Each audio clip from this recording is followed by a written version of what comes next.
Friends, আজ 27শে March. এখন বাজে সকাল 6টা, বিকেল ঘরে এলাম। তো এখন প্রথম কাজ হচ্ছে আজকে আমাদের রুমটা চেঞ্জ হবে। রুমটা চেঞ্জ হয়ে অন্য রুমে দেবে। আমরা 3তলায় আছি, দোতলায় দেবে। ওরা অলরেডি এসে গেছে, কিন্তু দেখা হয়নি। অবশ্য দেবু এখনো আসেনি, বাসে আসছে। আর ট্রেনে যারা আসার তারা এসে গেছে, মাঝরাতেই এসে গেছে। যাই হোক, ওদের সাথে প্ল্যান প্রোগ্রাম করে আজকে প্রোগ্রাম কি সেটা সেট করতে হবে। আর স্নান করতে অবশ্যই আসবো। তারপর দেখি আজকে বিকেলে কোথায় যাওয়া যায়, দেখা যাবে। ঠিক আছে।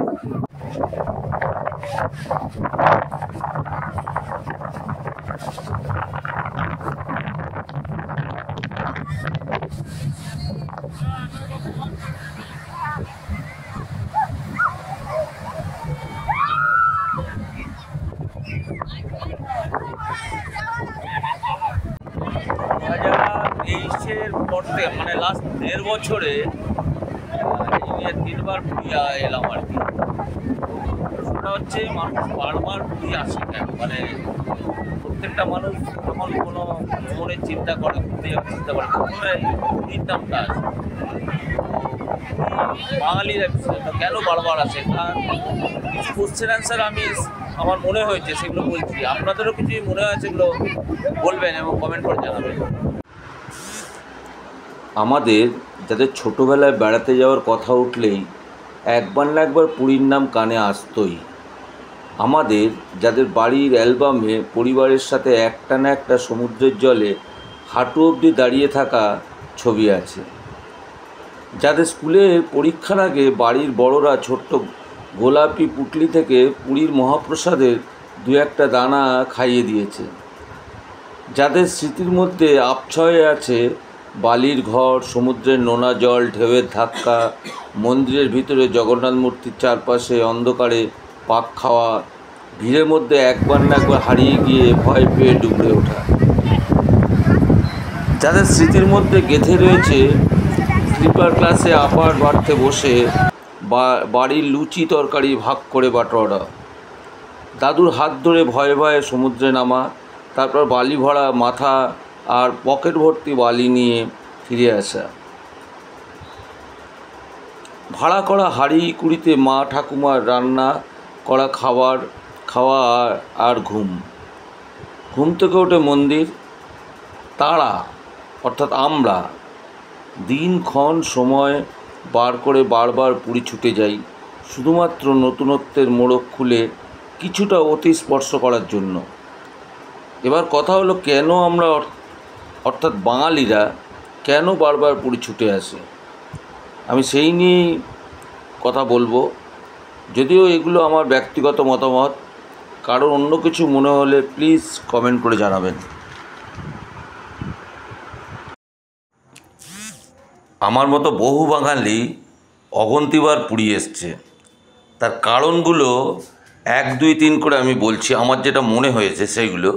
নাম্বার 1 হচ্ছে যাতায়াত। একটা ছোট্ট মিষ্টি ট্রেন জার্নিতে, 1 রাত্রের জার্নিতে পুরী পৌঁছানো যায়।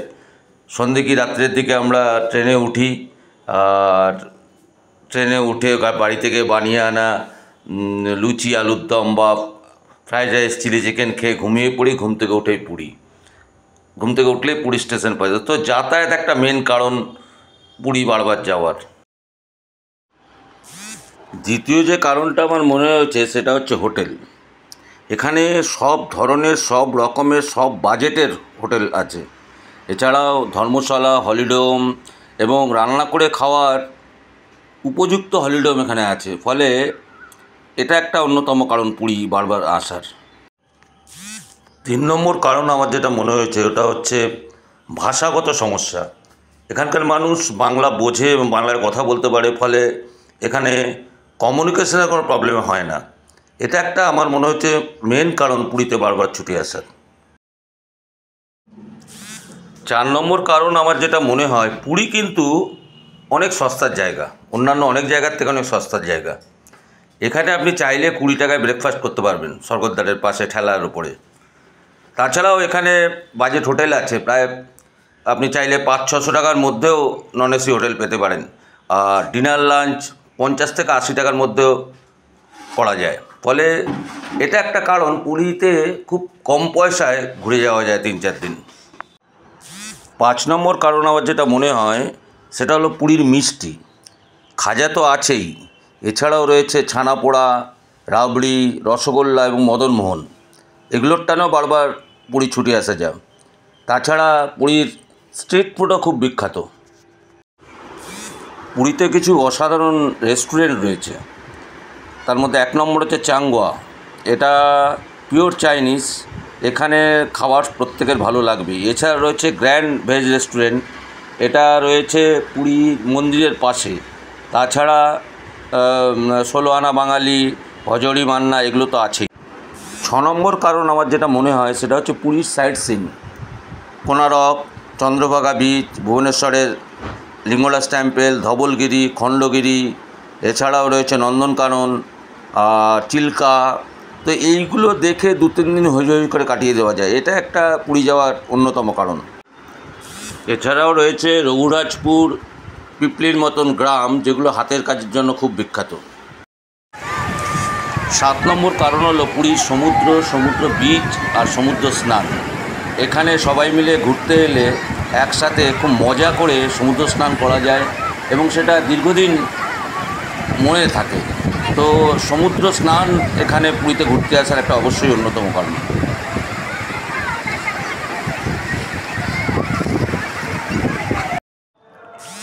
8ম ও শেষ কারণ হলো পুরীর জগন্নাথ ধাম। জগন্নাথ দেবের দর্শন আর আনন্দবাজারের প্রসাদ খাওয়া, এটা হচ্ছে 4 ধামের 1 ধাম। পুরী হচ্ছে 4 ধামের 1 ধাম। তো এখানে বাঙালিরা একটা আত্মার টান অনুভব করে এবং এখানকার অলি গলি বারবার আসার জন্য চেনা, এবং ফলে সেকেন্ড হোম, পুরীটাকে বাঙালিরা সেকেন্ড হোম মনে করে। তো এটা হচ্ছে মেন কারণ, এবং এই 8টা কারণ পুরীতে বাঙালিকে বারবার টেনে আনে। এটা আমার মনে হয়। আপনাদের যদি কিছু এর বাইরে কিছু মনে হয় অবশ্যই কমেন্ট করে জানাবেন। 306 নম্বর রুম আমাদের যে বুকিং ছিল সেই বুকিং অনুযায়ী আজকে দিয়েছে আমাদের 306 নম্বর রুমটা। দেখা যাক, ওই একই রকম রুমটা। এই পাশে একটা মিরর রয়েছে, চার্জিং এর ব্যবস্থাও রয়েছে। এখানে একখানা ছোট কাবার্ড মতো রয়েছে। এপাশে একটা ছোট আলমারি মতো রয়েছে, টিভি রয়েছে, এসি,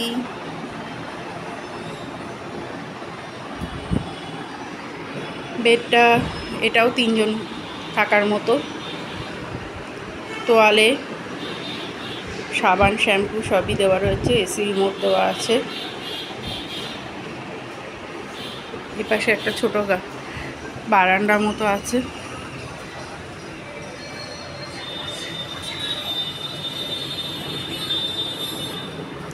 আর বাথরুমটা দেখি,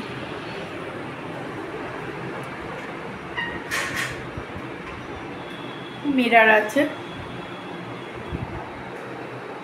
ওই একই রকম বালতি, মগ, জামা কাপড় ঝোলানোর একটা জায়গা রয়েছে। ঠিক আছে,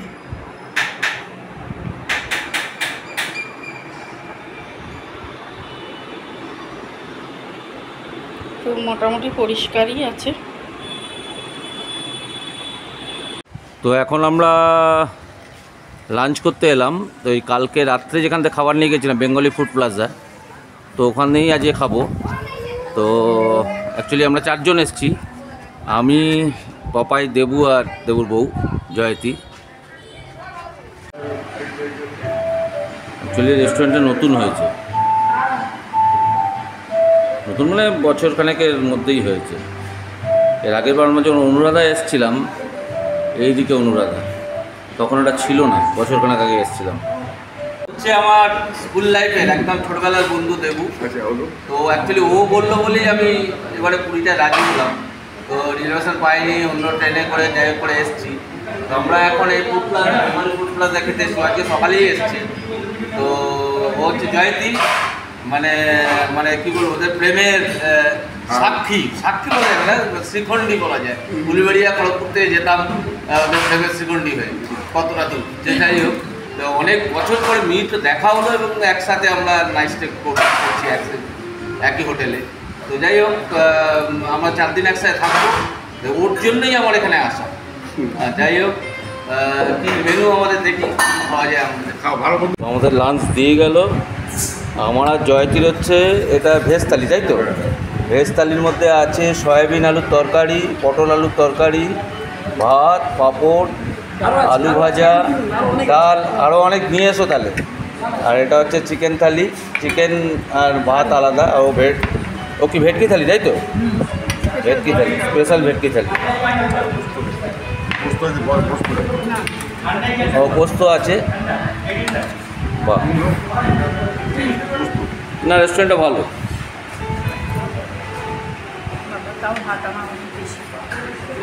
তবে এসির ইয়েটা অতটা আসছে না, এসির এফেক্টটা। তো যাই হোক, আমরা খেয়ে দিয়ে রুমে যাব। রুমে গিয়ে ওরা বলছে সব ধ্বজা ওড়ানো দেখতে যাবে। 4:30টার সময় বেরোবো, দেখি ধ্বজা ওড়ানো দেখবো। মোটামুটি রান্নাবান্না ভালোই, ভেটকির সাইজটাও ভালো।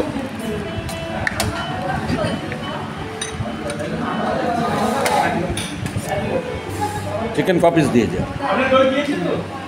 4 পিস। 4 পিস চিকেন দিয়েছে, ঠিকই আছে।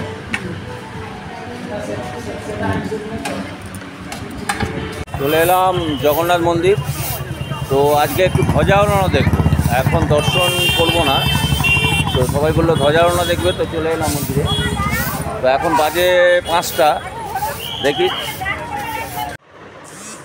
পুরীর জগন্নাথ মন্দিরের চূড়ায় রোজ পতাকা বা নিশান বাঁধার নিয়ম দীর্ঘকালের।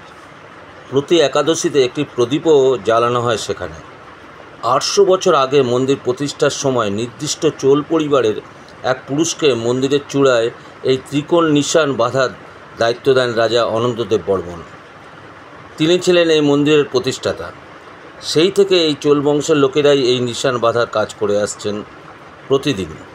ভক্তেরা মানেন এই নিশানই জীবনের ঠিক ভুলের সংকেতবাহী। কথিত আছে এইসব নিশান ওড়ে হাওয়ার বিপরীতে।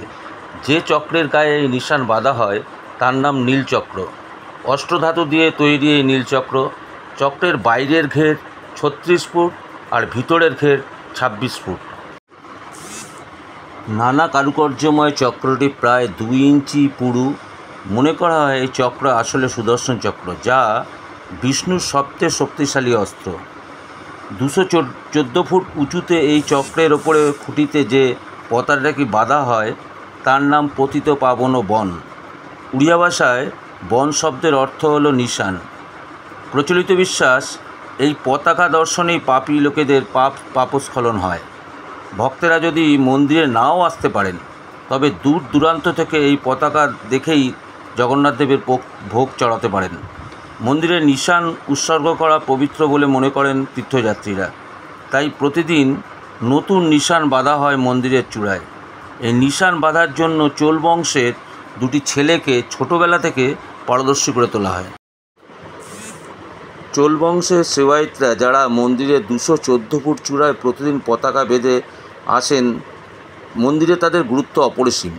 নীলচক্রের ওপর খুঁটিটি প্রায় 38 ফুট লম্বা। নীলচক্র ছাড়িয়ে আরও 25 ফুট ওপরে থাকে। প্রশিক্ষণ ছাড়া সাধারণ মানুষের এই কাজ করা সম্ভব নয়। খুঁটিতে নতুন পতাকা লাগিয়ে পুরনো পতাকাগুলো কোমরে বেঁধে নিচে নেমে আসেন সেবায়েতরা। এই পুরনো নিশান বিক্রি হয়, কেনার জন্য কাড়াকাড়ি লেগে যায় ভক্তদের মধ্যে। ভক্তদের দেওয়া নিশানগুলি সাধারণত হলুদ ও লাল রঙের হয়। এর মধ্যখানে থাকে সাদা রঙের এক ফালি চাঁদ ও সূর্য। এছাড়া সাদা নিশানও থাকে।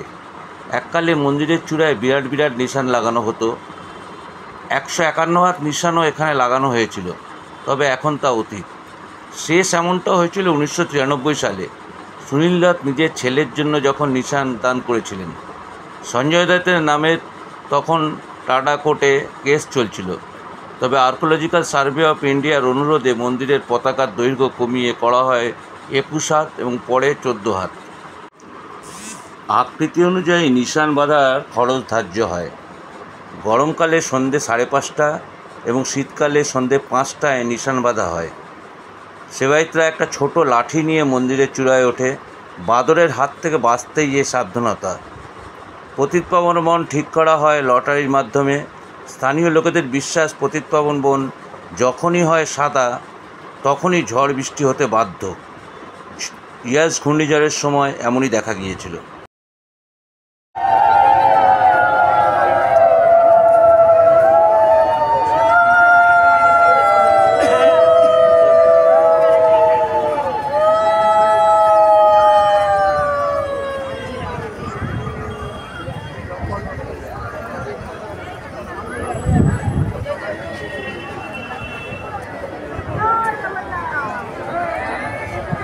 জয় জগন্নাথ।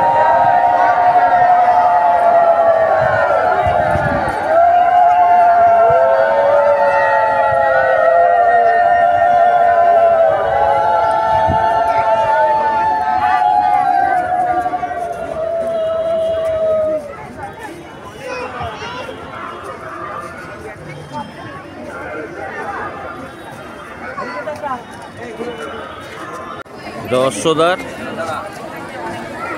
এখন ইভিনিংয়ের পরে জগন্নাথের সামনে করিডোরগুলো এত সুন্দর করেছে।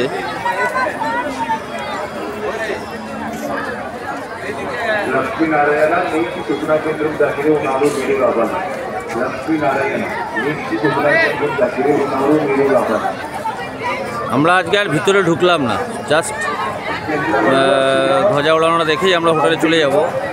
দর্শন দেখি কালকে আসবো হয়তো। যাই হোক, ব্লগটা আর বাড়াচ্ছি না। আজ ধ্বজা ওড়ানোটা খুবই ভালো লেগেছে জগন্নাথ মন্দিরে। তো যদি ভালো লাগে লাইক, কমেন্ট, সাবস্ক্রাইব অবশ্যই করবেন। পরবর্তী ব্লগে নিশ্চয়ই দেখা হবে। ভালো থাকবেন।